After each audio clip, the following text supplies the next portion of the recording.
Well, good afternoon, everyone, and thank you for joining us today. I'm Jim D'Antona, the President and CEO of the SLO Chamber of Commerce. We're glad that you're joining us today for this important conversation as we all look to the state's reopening and how we progress forward in all aspects of our community. As a few housekeeping items for this webinar, we will be taking your questions for the panel. Please use the Q&A button below to input your questions, and know these questions will be confidential, so feel free to add in your important questions right there. We have a terrific panel here for you today, but I'm going to turn it over to our moderator, Ron Euchlesson, and he'll introduce you to our panel. Ron Euchlesson is the Chief Marketing and Strategy Officer for Wilshire Health and Community Services.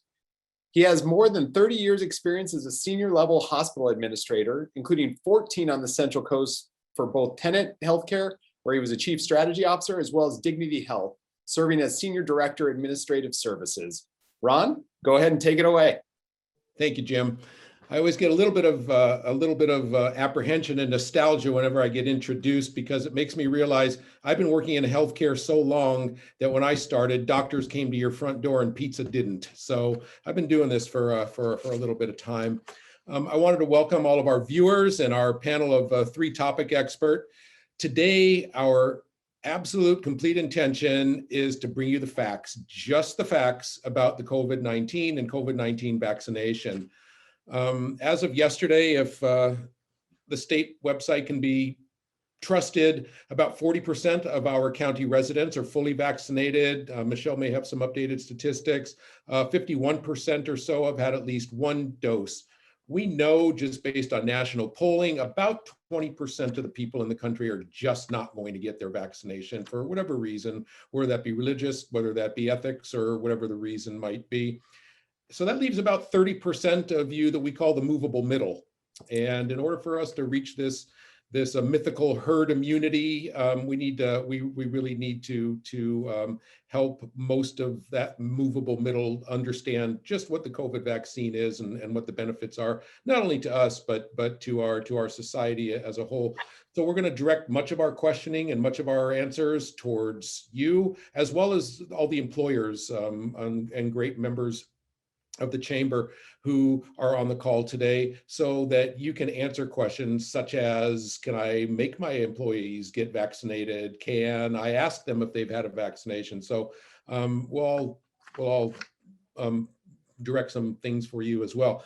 I just wanted to provide a kind of a humorous anecdotal story. So I didn't qualify for, I got my vaccine quite early on, early February. I didn't qualify under any of the criteria at the time.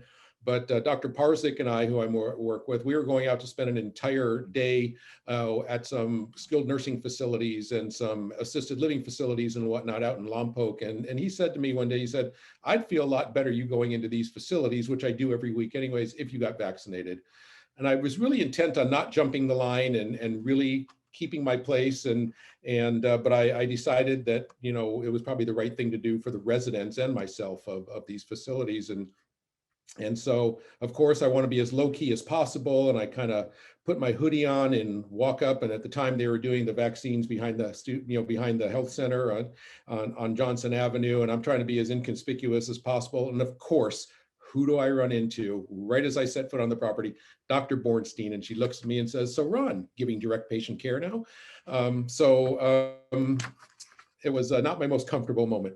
Anyways, today's question and answer format will be our panel will give us a broad overview and specific answers to some of the questions that we've thought about. If we miss something, there'll be ample time at the end for you to ask questions. Be reminded of Jim's comment, they will be anonymous. So please put your comments in the Q&A and we'll get to as many as we can. And with that, today I'd like to introduce our esteemed panel today.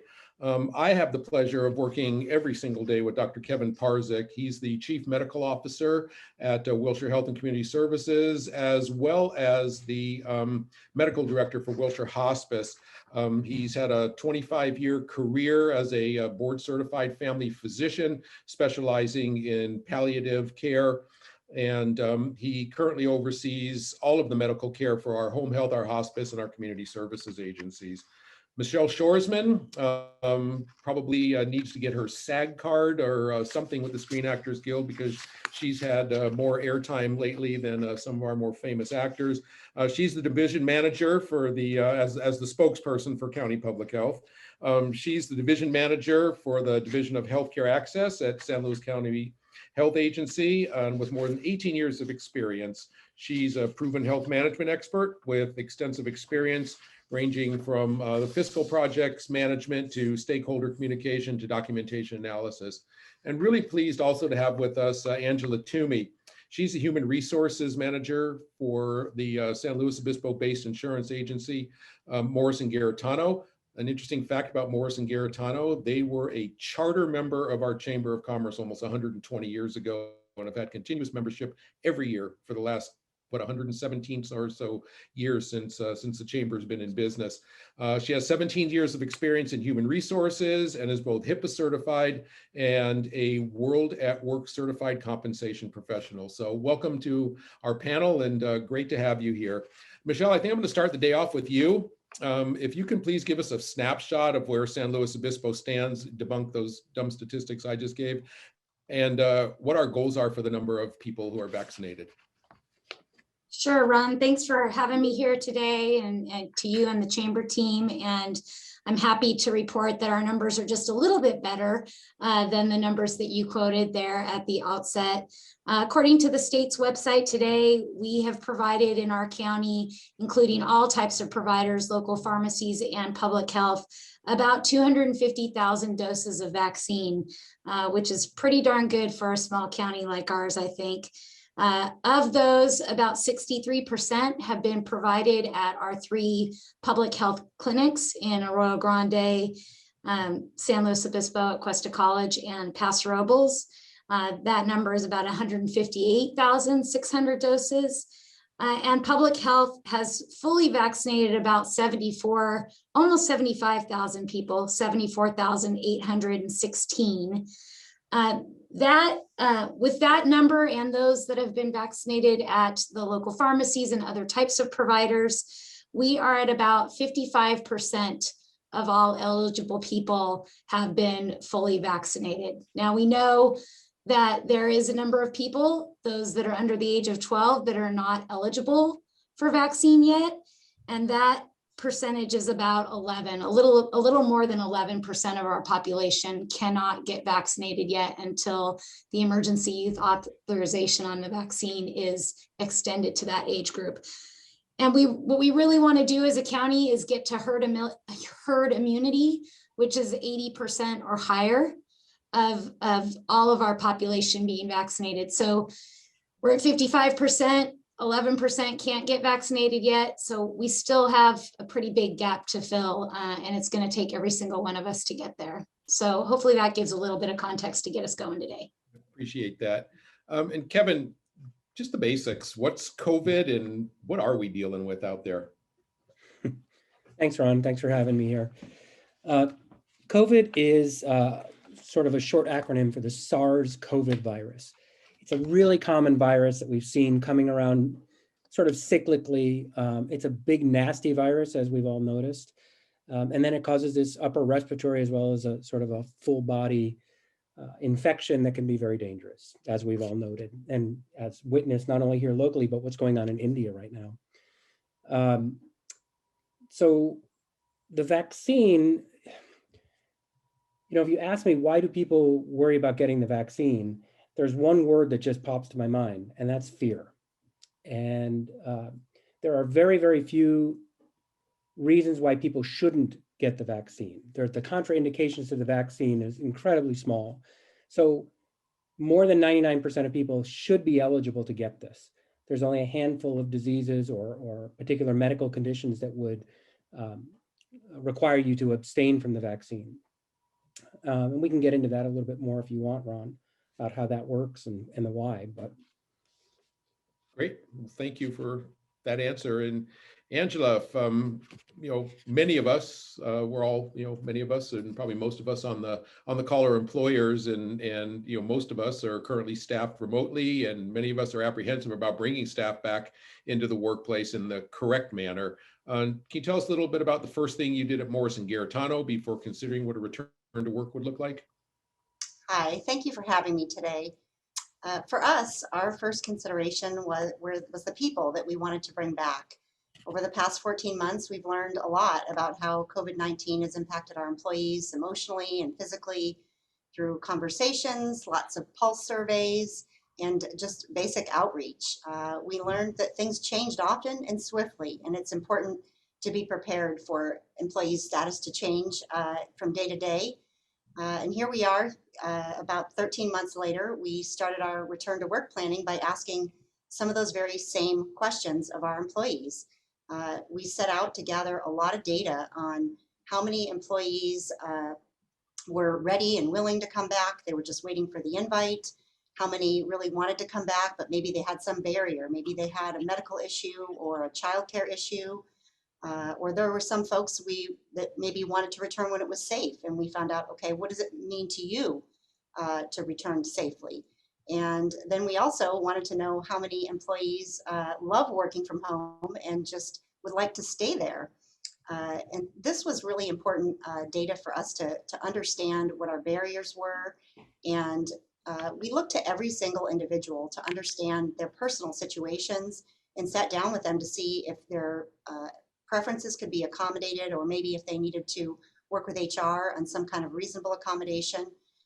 But at the end of the day, this is the data that will prepare us for creating our policies, for the logistics of our office, and just understanding the barriers facing our staff today. We will be returning to a hybrid environment that embraces a variety of workplace scenarios. I did see a quote in the LA Times recently that said, we've never had a greater opportunity to redefine what our workplace looks like. So it can also be looked at as a real positive. According to the U.S. Census estimate, about 30 million adults are open to getting a COVID vaccine who have not yet managed to do so, which is larger than the 28 million who said they probably or definitely would not get vaccinated. And more than 16 million people said they were unsure. Michelle, help us. How can we still get a vaccine in San Luis Obispo County? This is probably my number one message that I repeat over and over again, but I'm happy to keep repeating it if it gets the information out there. Between now and June 4th, our vaccination clinics are probably the easiest way to make sure that you get a free vaccine. Those are open, like I said, at 3 different locations around the county. We have an Arroyo Grande site, we have a San Luis Obispo site, and we have a Paso Robles site. And we're keeping those open until June 4th. Of course, anybody who gets a dose at one of those sites gets their first dose at one of those sites before June 4th or on June 4th, will be able to get their second dose at one of our brick and mortar clinics that are located around the county as well. We will soon be moving, when we close those mass vaccination sites, to our clinic locations.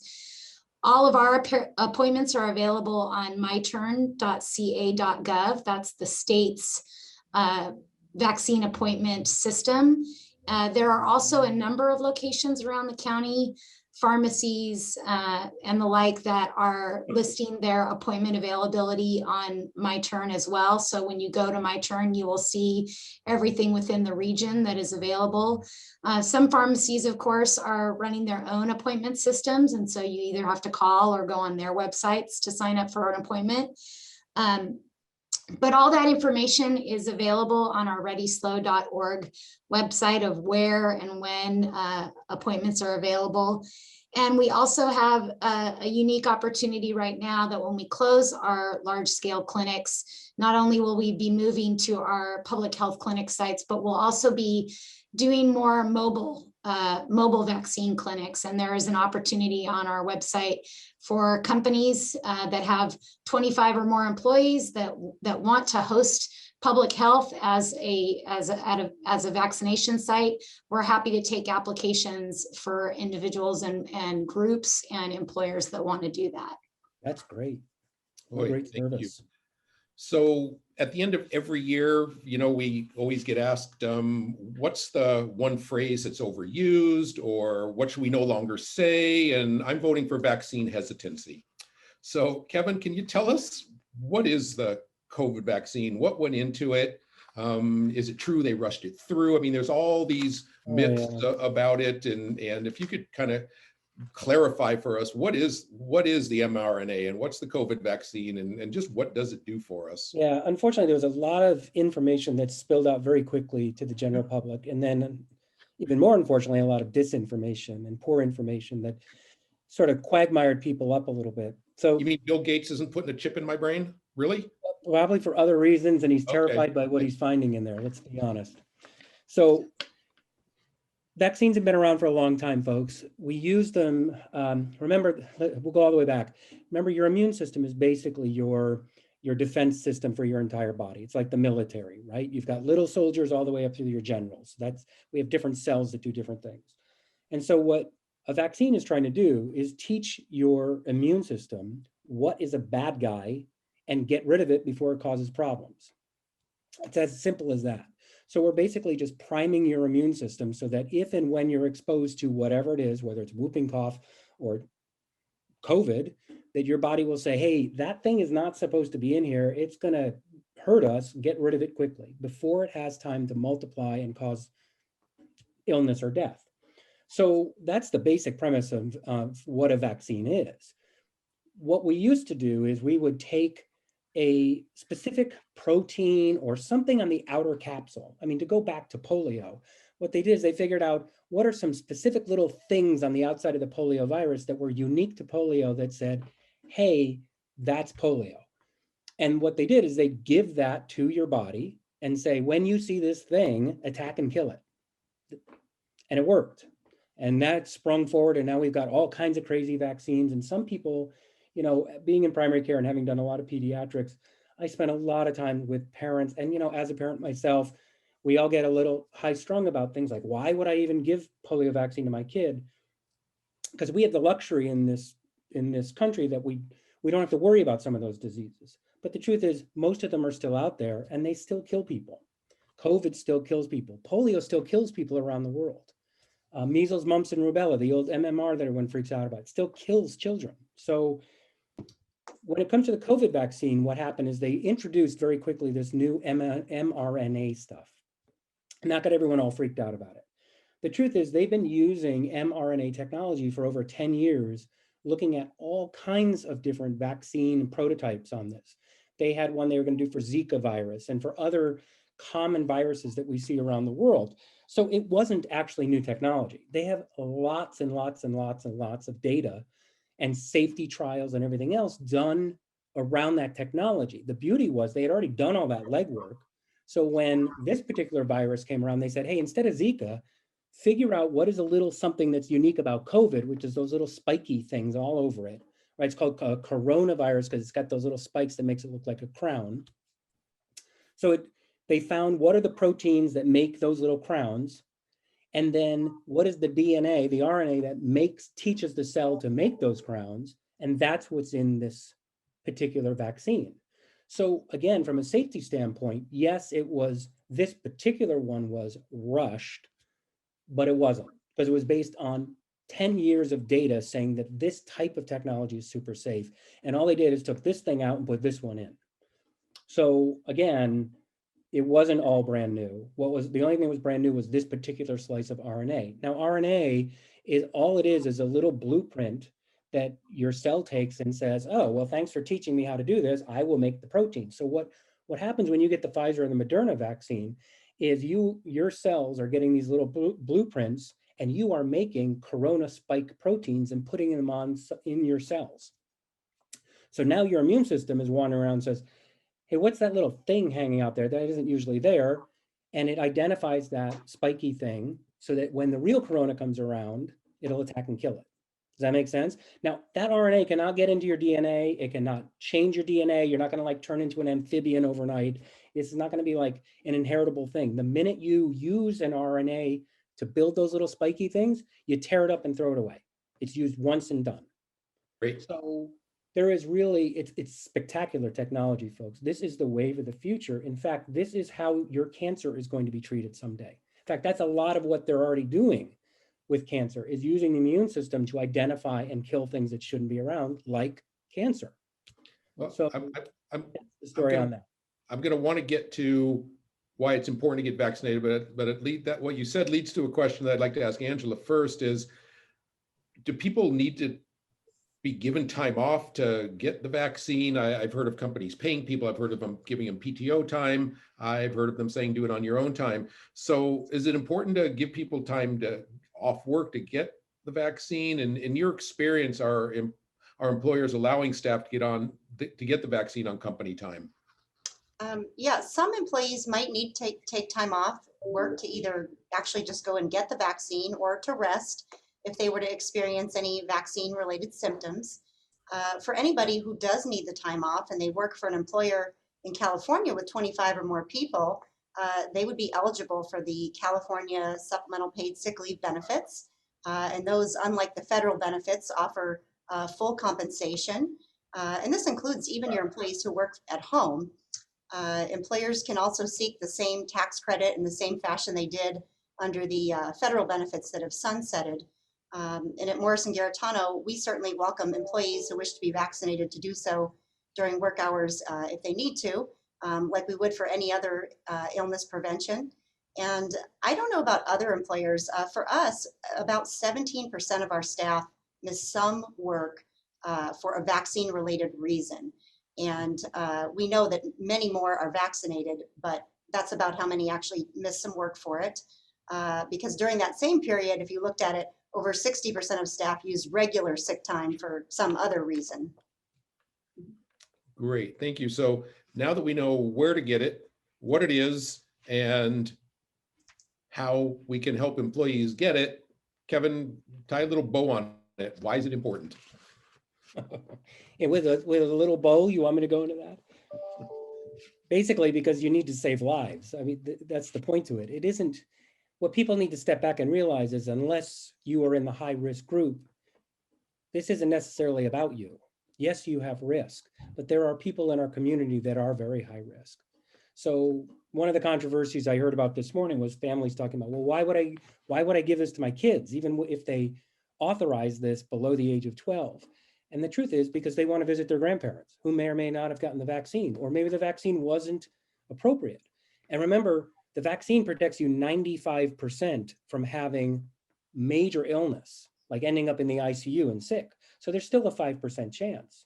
So why wouldn't we, with an innocuous, totally safe, no big deal medium like this with the vaccine, why wouldn't we ask everyone to get this to protect everyone else as well?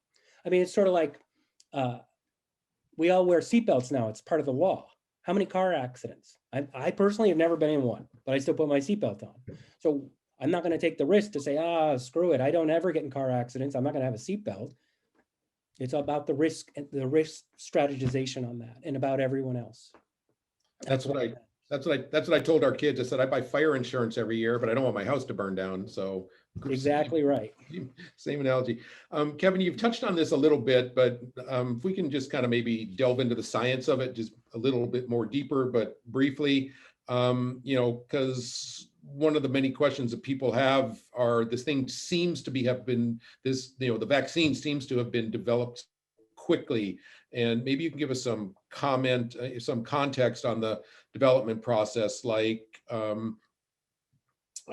is this really experimental? What did emergency authorization amount to? Oh, all of that kind of stuff. Yeah, I mean, I touched on it a little bit. I was touching on that before, where, the science of this is not new. It's not experimental. They've had it for a long time. They feel very confident about it. In fact, the mRNA technology, most of those other vaccines I was talking about for Zika virus and some others, were already moving forward towards getting FDA clearance, and we're getting very successful with that. So again, when there was emergency authorization, it wasn't just looking at the limited study they did with the coronavirus vaccine. The COVID vaccine too was a good sized study. It was about 50,000 people that they looked at, which is a pretty good number to look at, and saw no side effects from that. But they also were looking at all the data about all that technology.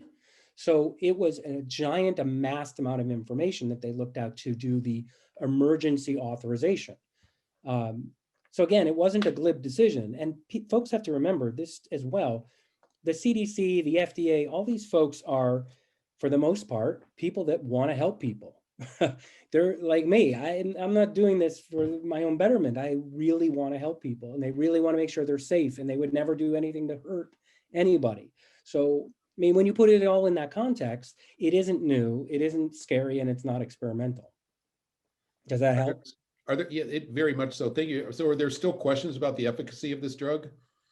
About the vaccine, the Yes. efficacy? I mean, the vaccine. Actually, no. They're doing more and more studies on it now. In fact, I just read about one this morning where they did another study, and Pfizer came up 100% effective in preventing disease. So this is extraordinary. I mean, we don't have any vaccine where they've tested at 100%. So more and more so. Johnson & Johnson, I have not seen new studies being released yet. Maybe Michelle or somebody else has, answering to better efficacy than what they first reported in theirs. Theirs was only about 80%. But again, they were looking at different outcomes. It was ending up in the ICU or something else. So the Pfizer had sort of a broader area of what they were looking at as outcomes. Johnson was looking a little bit more narrow. So the numbers aren't the same. It's not apples to apples in terms of looking at that. And But again, sorry to interrupt, but they only are getting more and more assertive about it. In fact, another study just showed, yes, your immunity ran out about 6 months. They haven't looked beyond that, but they confirmed that. I'll jump in on that. Not that I've seen any additional studies, but just to comment on the number of people that these vaccines were tested on. As Kevin said, huge numbers of people, especially relative to some other treatments, studies historically are tested on far fewer individuals than 50,000 people. And with those Pfizer and Moderna efficacy rates of 95%, I mean, that's really unheard of for a vaccine trial to have that high level of efficacy. And then in children, this was one of the selling points to me to get my son vaccinated, is in children 12 to 15, their efficacy rates were 100%, as you said. And so there's really no reason not to. The E in emergency use authorization is for emergency. It's not for experimental. And I think that's where we've heard some confusion over time, is that people get the emergency and the experimental confused. And all that EUA process really did was help cut through red tape. It did not limit the amount of testing or the accuracy of the testing that was conducted on these. No shortcuts were taken that would result in any worse clinical damages from any of these products. And so, Michelle, while I have you, do you know if there's any difference between the two vaccines, primarily the Pfizer and the Moderna? Is there any difference between the two vaccines? The differences are mostly logistical, especially when you're talking about Pfizer and Moderna. The main difference really is the type of storage. So that's, you need ultra cold freezers to store the Pfizer vaccine. You need a little bit less equipment to store the Moderna vaccine. Many people know by now that with the Pfizer vaccine, they recommend a minimum of 21 days between doses. And with the Moderna, they recommend a minimum of 28 days between doses.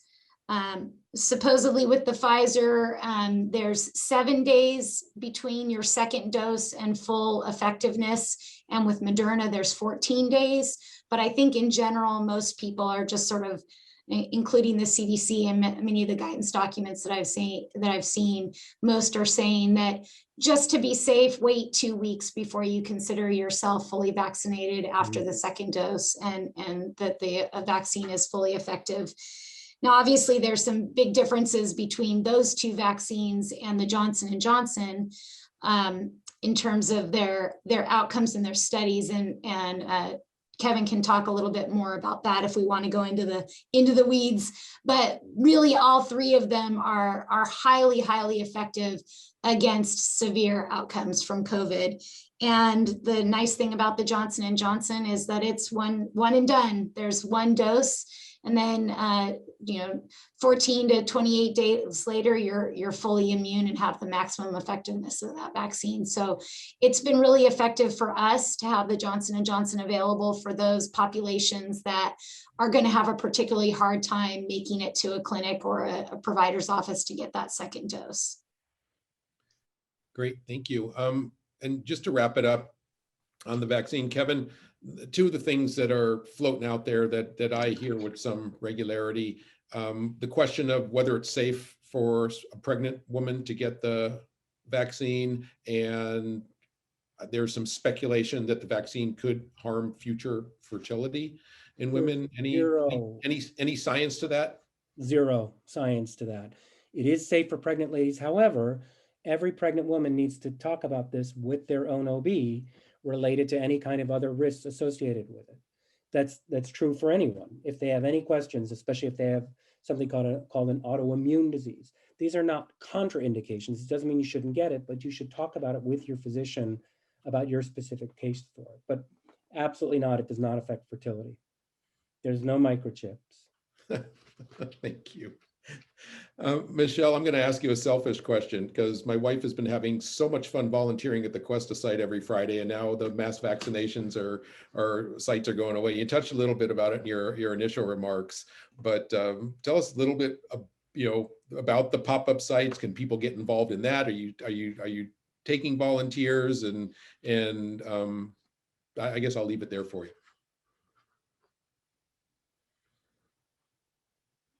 Yeah, we will still be utilizing our beloved Medical Reserve Corps volunteers. There will probably be fewer spots available each week because we won't be vaccinating on such a large scale, running such large sites. But as our mobile vaccination clinics increase, and as we get more and more of them, and probably somewhat in our brick and mortar clinics as well, we will still be relying on some MRCs to help do both of those efforts. So yes, please stay tuned. If you're in a Medical Reserve Corps volunteer, please stay tuned in, and we'll get information out about that as it becomes available. And then as far as the mobile sites, what are the logistics, and what's gonna, there's a number of employers on this call who can host one of these. What are the logistics and what's required of the host to be able to host a mobile clinic? Yeah, we are looking for organizations, entities, businesses that can ensure that we would have anywhere between 25 and 200 people that would be willing to be vaccinated. So that's one sort of qualification. If employers can kind of do informal surveys amongst their staff and figure out how many people would be willing if we brought the vaccine to them, that would be helpful. We'll also need a place that we can do both the vaccine distribution as well as have a small area where people can sit for the observation period. That is one thing that is also different about this vaccine as to your average flu shot, is that we do require a 15 to 30-minute observation period where you just sit and relax and drink some water and make sure that there are no adverse impacts to individuals from that. So a place for people to sit, some shelter, maybe some water, maybe some administrative support helping to distribute the consent forms and things like that. But that's really all it takes, just a little bit of logistics, a little bit of space, and some ready arms that are willing to receive vaccination. Great. Angela, if we can go to you, just to ask you the question about, on behalf of employers, what are some of the key considerations when communicating such an event to employees? Employers can reassure employees by providing additional education, such as technical information about vaccines in general, like the COVID-19 fact sheet, the safety and effectiveness or side effects that people might expect, what's considered fully vaccinated and things that they can do once they are fully vaccinated. I think the reassurance that pre-vaccine screening questions and medical information will be collected by the vaccine providers and kept confidential, and who they can transmit that, who they're authorized to transmit that to county-wise. And then, of course, just the importance of sticking to the appointment to avoid any wasted vaccine. Good advice. Thank you very much. And Angela, if we can stay focused on employers, and the questions we're all kind of pondering, and as employers and hearing out there, can we ask our employees if they are vaccinated? Can we require our employees to be vaccinated? If you've already brought I can stop there, but again, if you've brought your employees back already, can you ask them about their vaccination status now, or is it too late? So addressing the first question, can I ask my employees if they're vaccinated? The answer is yes. And it's not a HIPAA violation to ask this question for most employers. There are some exceptions, but caution should be exercised to ensure that you don't inadvertently solicit some other medical information. I would recommend, if you're going to ask, that you put out a disclaimer that employees who choose to disclose their status should not provide any other medical information, or even reasons why they are or not is not important. Additionally, we fall under the California Consumer Privacy Act, also known as CCPA. And so before collecting vaccine status, we would need to provide written notice of the CCPA, and then also our policy on privacy, that of course we'd want to be compliant with those things. And just some other considerations that you want to think about is, how will your policy on vaccinations be written? And how will you collect and protect employees' vaccination records? Those are all things that have not been, we don't have clear guidance on. But of course, right now, if you know these things informally, you want to protect them as good as you can. Password protection, not in the employee file. Certainly, if it's stored on your network, then it should be folders that are locked down to just HR professionals. And we talk about HIPAA a lot, the Health Insurance Portability and Accountability Act. Can you give us the two-sentence version of or explanation of what is HIPAA, so employers are working from a position of strength? Is that me or Michelle? That's you, Angela. Okay. I'm sorry. I'm sorry. We have Michelle on that one too. So for that one, I would say that the only employers that need to think about HIPAA, the HIPAA Privacy Act is really about protected information. If you are a healthcare provider or a healthcare plan, and so there are some employers that would fall under that act, and there's a lot of different elements to protecting the data electronically, as well as in the notification procedures if there was a breach. And last question, can businesses require employees to be vaccinated? That is the million-dollar question. Can they require it? Most legal counsel would say yes. And if you decide that you are going to require it, then I would definitely recommend that you have a legal person advising you. However, generally, it's recommended that employees offer vaccines on a volunteer basis. There's limited considerations where you can require it, like when failing to do so would present a direct threat or to other employees. But even this is being challenged right now under federal law. So, and is what the things that we've alluded to earlier, and in terms of emergency use, and this will likely play out in the courts.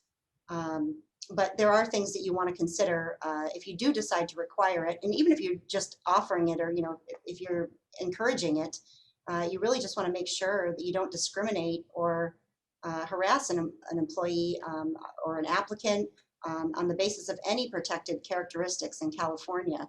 And you also want to make sure that you're providing reasonable accommodation related to disability or sincerely held religious beliefs or practices.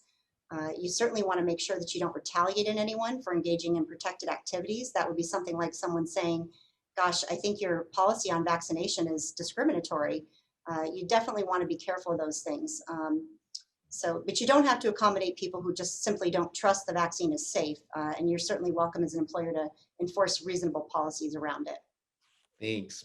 Michelle, from a public health standpoint, what are some things that businesses should consider before they bring vaccines, before requiring vaccines for employees or for guests at, say, a chamber mixer? Well, I'm going to backtrack just a little bit, if you don't mind, Ron, just to That's jump all. in on the HIPAA question, to back Angela up a little bit. A lot of people get very concerned about HIPAA.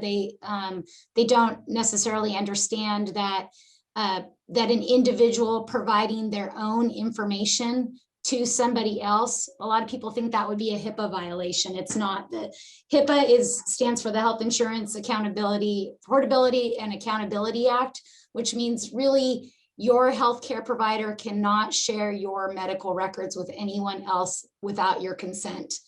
That's the basic premise. So you can provide your own medical information. You can provide, if you choose to, you can, not saying I would recommend this, but you can give a copy of your vaccination card to your employer if you chose to do that, or you can voluntarily admit that you are vaccinated. That is not a HIPAA violation. There might be other privacy laws, as Angela was talking about, that prohibit employers from sharing that information, but it's not HIPAA. So I just wanted to back up and say that real quick. In terms of things that employers should think about regarding vaccinations or proof of negative test, any of that kind of stuff, I'm going to defer to Angela, but there has been new guidance recently about events. As you mentioned, a chamber event, for example. There are lots of different types of events that the state has provided guidance on. There are different guidances for live performances. There are different guidances for informal gatherings. There are different guidances for private events and conferences and meetings and things like that. We have put together, you can find the specific guidances for each of those types of events on our website at readyslo.org. And I believe the chamber staff is going to paste that link there into the chat. And at that link, there is also a set of checklists for different types of events for each of those that goes along with each of those guidances. And the one thing you really want to think about is how big of an event were you planning to have? Because depending on what tier our county is in, as long as we are still following the state's blueprint for a safer economy, there are different participant levels allowed at different types of events in different tiers. So we are currently in the orange tier, so you would want to follow any rules or guidances around numbers of people allowed during the orange tier at those different types of events. Thank you.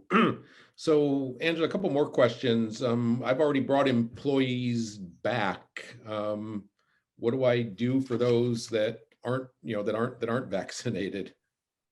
Well, the caveats that I explained earlier would still apply. You can still ask if you want to collect that information voluntarily, or you want to let people voluntarily let you know if they've been vaccinated. You can still ask. As many of you already know, we are anxiously awaiting to see how OSHA determines some of these things, because OSHA still governs employers. As Michelle said, you can look to those public event guidelines to get some clues as to how you might effectively store, say, someone's vaccine status. But ultimately, we hope that our employers will have that guidance from OSHA relatively soon. But you can still ask if they're there, and I would follow all the protocols. Right now, our office is still under the emergency temporary standards that they were before. So whether they're vaccinated or not, we're still following those rules. So now that the mask guidelines have been relaxed, let's say I own a restaurant or a small retail shop, can I still require the public to wear a mask in my establishment, like no shirts, no service, no mask? Yes, it's a sensitive issue, but private businesses still have the right to refuse service when a customer is refusing to follow their safety rules. However, they are still obligated under ADA to ensure that their safety policies don't discriminate against any protected classes. Some things that you might want to do if you are going to do this is to mitigate resistance, is posting really clear signs, lots of signs out in front of your business, on your website, as many places as you can, letting people know how can you get curbside pickup or how can you be served without having to go in and deal with the issue of a mask. And then the other piece would be you can provide free masks at your door. And then, of course, ensure that your employees are trained on your mask policy, and maybe think about who's going to be the person to talk to that angry customer. It might not every employee is best cut out to give that explanation. It might be the owner that needs to come in and say something, or a leader in the business. Thanks, Michelle and Ron, I'd like to jump in on that too, if you don't mind. Just to clarify, too, that even though the CDC updated its guidance recently on masks, the state has not. The state has said that they will maintain the current mask guidelines until, well, at least right now, they're saying until June 15th. Everything can change at any moment, as it has throughout this pandemic. But right now, that's the state's stance. So hopefully that makes things a little bit simpler for businesses in the short term. But also, it's important to remember that the CDC's new recommendations apply to fully vaccinated individuals. So it's still recommended that if you are not vaccinated or not fully vaccinated, that even at the federal level, it's still important to continue to wear a mask to protect yourself and others. Thanks. Let's talk about incentives. Michelle, I'm going to ask you first, and then I'm sure Angela can add some color to this. But what are some of the incentives that you've seen recently to encourage people to get vaccinated? And is incentivizing people to get vaccinated or even do the right thing for the healthcare, one of the tools in the public health toolbox? Yeah, for sure. This is actually one question that I would throw out to the audience, and I would be curious to hear what other people are doing. I mean, locally, we've seen a few different types of businesses provide incentives to the general public. I know that if you go into the House of Bread, they will give you a free loaf of bread if you show them your vaccine card. I think there's a restaurant called Me and G's that's giving away a free taco if you show your vaccination card. So I've seen some things like that. I've also seen financial incentives in other parts of the state and country where I think it was the state of Ohio decided to put out $1 million lottery prizes to a pool of people that are vaccinated. So public health has long used incentives to try and help induce healthy behaviors. And so from a public health perspective, I think it's safe to say that we would support any kind of incentive as long as it's legal and following the rules and not putting businesses in a bad situation. And also knowing that it's been a tough economy this last year, and there might be many businesses who really can't afford to provide additional incentives, even if they'd like to. So, this is the kind of thing where everyone just has to decide what's best for them and their business. Angela, have you seen anything unusual among your clients? I haven't seen anything usual, but I would add to Michelle's comments that especially if you're one of those employers that can't afford to provide an incentive, one of the easiest things you can do to encourage is simply educating your workforce about the vaccines, how they can get them, where they can get them, if they need help getting to them, like we said earlier, offering time off work, reminding them about paid sick leave. And if you do decide to provide those incentives, if it's a small perk like a water bottle or something like that, I would say you really should give it to anyone who asks, even if they weren't vaccinated. And then, you just don't want your incentive program to look like you are mandating it. For example, if the incentive was really heavy on the financial end, workers in lower paid roles might feel like they couldn't afford to say no. But most of the employers that I talk to, they're taking the position that it's something they want their employees to embrace as being contributors to the greater good of their communities and the businesses in the communities. Thanks. We're getting just about near time where I want to stop so we can get to all the questions that people have asked. So Kevin, I'm going to ask you to wrap this up. If people have questions or concerns about their vaccination, about whether they are susceptible, about anything that might be from a medical standpoint, what's the best place for them to go? Well, locally, the county website's fantastic. Michelle, you guys have put together a phenomenal website. Well done. Yeah. Seriously, I've been very impressed with how well that website has been put together for people to get information, not just on vaccine sites, but COVID in general and where are we. And it's been a real inspiration, quite honestly. Beyond that, I would really tell folks, go to the cdc.gov. cdc.gov is not just a whole bunch of scientific gobbledygook and political stuff. They've got phenomenal information both for healthcare practitioners such as myself to get into what is the latest research and the clinical guidelines, but more importantly, real nuts and bolts, easy to read stuff for the general public about what are the frequently asked questions and all this stuff I'm talking about. What is mRNA and all of that? CDC is wonderful. So to make it simple, those are probably the two sites I'd say start at. Thank you. Michelle, you concur? Well, I can't take credit for our website, but I have to agree that our team has done an excellent job of really highlighting the things and trying to make them easy to find that are most useful. Both emergencyslow.org and recoverslow.org/vaccine. And then there are links beyond that we've tried to pick out the parts and pieces of the state's website and the CDC websites that are most pertinent to people, and keep it current and updated as well as we can. So I agree with Kevin. It's a good place to start. Thank you. Well, we're going to wrap up this portion of our formal Q&A, but you're not off the hook, so don't put yourselves on mute yet. We have a number of really good questions in the Q&A box, and I'm going to start off with this one.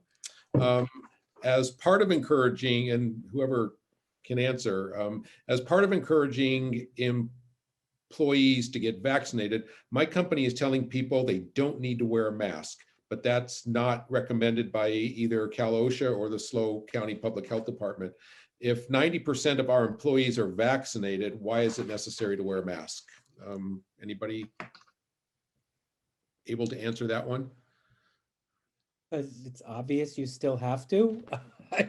It's still state mandated, number one. Number two, you've still got 10% of people who are not vaccinated, who could be carriers. And again, the vaccine is 95%. And it's also about that extended family of who else is at home. Your coworker might have a child who's going through chemotherapy at home, and you didn't get the vaccine and you don't know it, but you have COVID and you cough on him and he brings it home to his child. So again, it's people thinking outside the box. There's a reason we don't allow smoking in the workplace. I mean, if 90% of the people at your work didn't smoke, would we still let the 10% smoke inside? That's my answer. Anyone else? I don't think I could top that. Me neither. Thank you. I'm going to use it if you don't mind. I'm going to borrow that. Please, it's true though, Thank right? you. It's the same with, and it drives me nuts, like all people eating out and all this without masks, and they take it a little too liberally. It's not, people have to think about the whole, it's not about themselves, and that's very hard for a lot of people. Angela, we have had a request for you had referenced that you had some survey questions that you had sent to employees. We've had a request for you to provide that list of questions. I'm sure if you have that and can send it over to the chamber, they can distribute it. Sure. We asked a lot of different questions over the past 14 months. So we've had a variety of pulse surveys. I'm not sure if they meant that one or the most recent one where we gathered it, like the one where you're just getting ready to plan to go back. But I'll send that one to start with, that kind of gives what we collected for data. Yeah. Very good. Angela, I won't ask you this one because I think this is a Kevin and or Michelle question. We have a question asking about the blood clots that are occurring in the Johnson & Johnson vaccine, and if you can help provide any clarification on what's happening there. Michelle, you want to take that one, or do you want me to? I'll let you go into the clinical part of it. Yeah, go for it. Honestly, the whole blood clot thing, don't worry about it, folks. It was 7 people out of like 5 million. In fact, if you stop and really think about it, I'll bet you more people statistically were at high risk of getting in car accidents, getting to the vaccine than got the blood clots. So to put it in perspective of the true risk, of those blood clots, there was only 7 people. They were all women, youngerish women. almost all of them had other things going on with them that put them potentially at risk for blood clots and that particular problem. So, but here's an important point for people to recognize is that because 7 people got blood clots out of millions and millions and millions, that was enough for the FDA and CDC to say, wait, let's stop and make sure this is safe before we move forward. So if that isn't evidence to the greater good of what we're trying to accomplish here, and that this is not just a ruck shot emergency, slap it together with duct tape and roll it out, that really is a testimony to how safe this truly is and how attentive the people are who behind this who are trying to get this out there. So forget about the blood clots. Yeah, I couldn't have said it better myself. I think the only thing that I would add to that is, and sort of getting to the responsiveness of the manufacturer and the CDC on this, is that they were very quick to update their fact sheet on this vaccine and put a little blurb on it stating exactly what Kevin said, that the types of people that this impacted and the types of symptoms that one should look for and the amount of time that one would expect to see the symptoms based on the symptomatology of the people that had issues. And now I think we're at a good place where people have a choice. Earlier on in this pandemic, when vaccine supply was low, people didn't necessarily have a choice of which vaccine they were offered, but now they do. So if you don't want Johnson & Johnson because you're even the slightest bit worried about it, luckily there's not a whole lot of that in our county. So it's probably actually a little bit hard to find at this point, but you do have a choice, and you can go somewhere else to get the vaccine, or you can request the same provider that you were going to if they have one of the other vaccines. We at our sites, at our public health clinics, are only providing Moderna and Pfizer, not for any of the reasons that we're talking about now, but mostly because we've had very small supply of Johnson & Johnson even come to us at public health. And when we have had it, we have either distributed it to other sources that wanted it, or we've been using it, as I said, for populations where it was safe, to give it to those who would have difficulty getting back in for a second dose. So it's really been a non-issue for us. Thanks. And at the time, I do remember, because I remember having this discussion, it was 7 out of 7 million. So it was literally 1 out of a million got blood clots.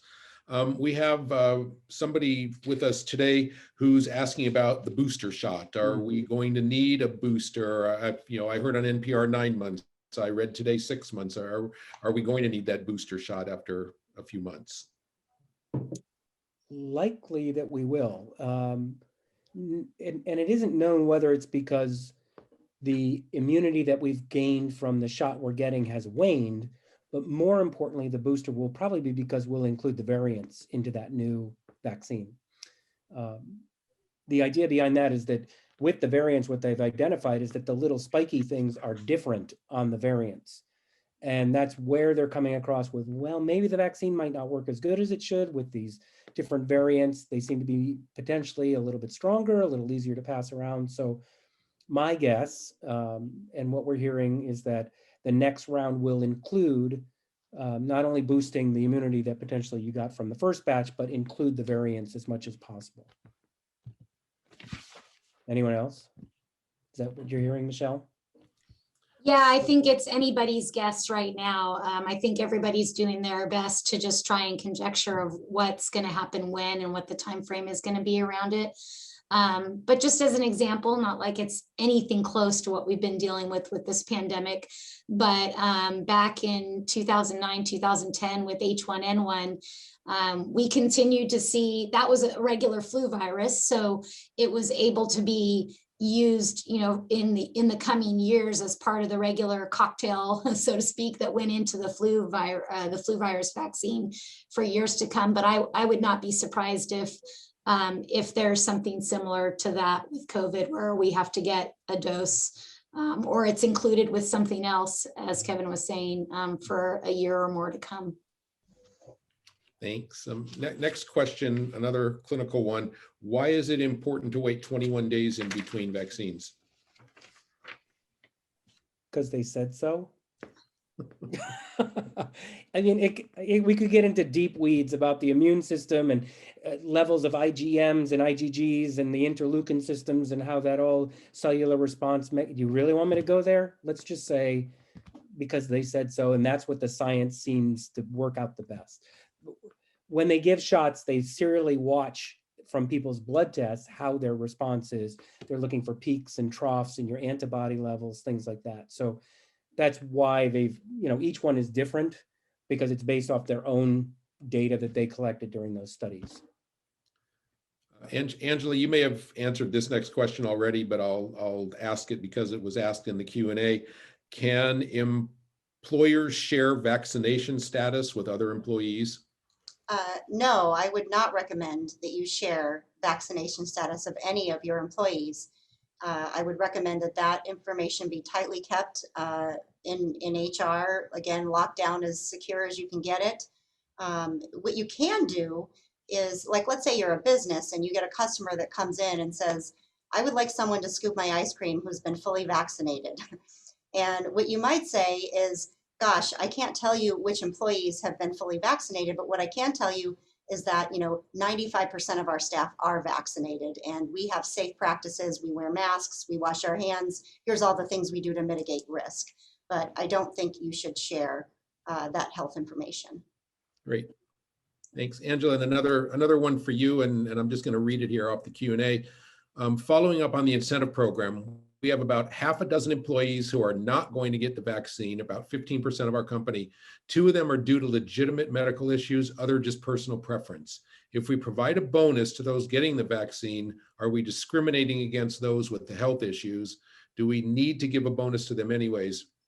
And out of everyone says it's against their religious beliefs and we're discriminating against them for that.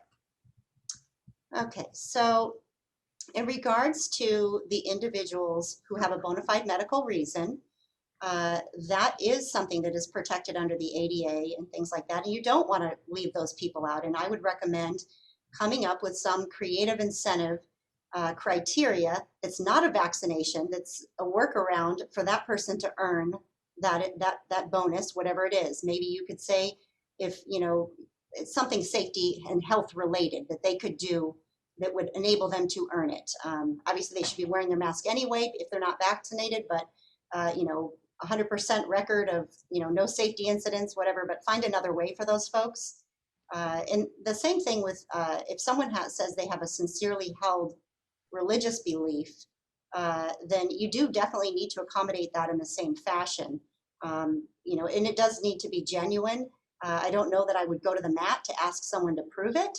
But I would certainly, anyone who said they had a protected reason, I would give them an opportunity with different criteria to earn that incentive if you can. But as it's been said earlier today, health and vaccines and incentives go hand in hand. They have for a long time. Anthem Blue Cross they'll give you $50 just to sign something saying you don't smoke. They paid you for getting a flu vaccine before COVID. So it's been going on for a long time. Hey, Angela, could you require those who have legitimate medical outs to get that certified by a physician? Like signed off a note from my doctor saying, yes, they really. Yeah, part of the interactive process, when you're sitting down with the employee and you're having that conversation saying, what would you need, is for me, for standard practice, whenever I engage in the interactive process, for consistency, I do ask for substantiation, but that's been our widely held practice. Whether you're asking me if you can have a stand-up desk or whatever, it's our business practice to have accommodations substantiated. So yes, you can request it. I would just make sure you're consistent and fair when you substantiate. So Angela, there was a follow-up. Here's a real loaded one. So if somebody claims religious belief, how do you substantiate that? Gosh, again, I don't know that I would go to the mat on this one. I'm not sure that you certainly could say, I would probably, if you really want to record it, you want to write it down, I would craft a statement that says, I have a sincerely held religious belief under whatever it is that prohibits me from being vaccinated, and have them sign it saying that it's true. I don't know that I would asked them to bring something from their church or wherever it was that they were worshiping. I think that's probably taken a little too far. But that's just my personal opinion, that part. Thank you. And this is actually a really good question that I hadn't really thought of, and it's actually the last question in our Q&A. Can we expect more breakthrough cases, probably for Kevin or Michelle, can we expect more breakthrough cases as the state reopens next month? Do you think the vaccine efficacy is so high because we've been in a highly masked and socially distanced environment? Michelle, I'll lob you that softball.